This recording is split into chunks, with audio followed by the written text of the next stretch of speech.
Memasuki hari ke-6 masa posko libur Natal dan Tahun Baru 2023, Divre 3 Palembang mengoperasikan kereta api, menyediakan total 42.869 tempat duduk, yang telah terjual 32.532 sekitar 76%.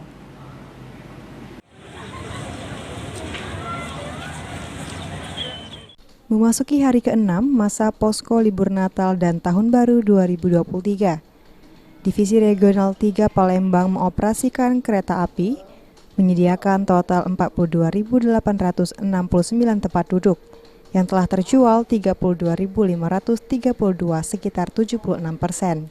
Divre 3 mengoperasikan 3 kereta api, yakni kereta api Bukit Srelo Relaso, kereta api Lubuk Linggau, kereta api Raja Basa relasi Kertapati Tanjung Karang, dan kereta api komersial Sindang Marga relasi Kertapati Lubuk Linggau.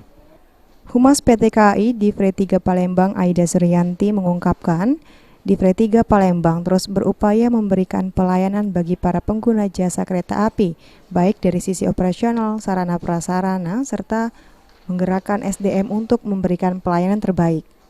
Selama posko Nataru ini yang dimulai tanggal 22 Desember kemarin, untuk tiket kereta api jarak jauh yang sudah terjual sekitar 32.000 lebih ya, sekitar 32.000 atau 76% dari ketersediaan tiket yang kami siapkan. Untuk ini tiket yang daerah mana yang paling banyak jurusannya? Untuk tiket yang banyak terjual itu untuk kereta penumpang kereta api Bukit Srelo dan kereta api Raja Basa.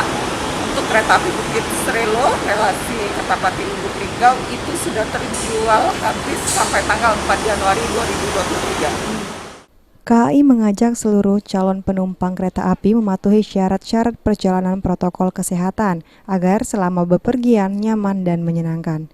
Abidin Riwanto, PAL TV.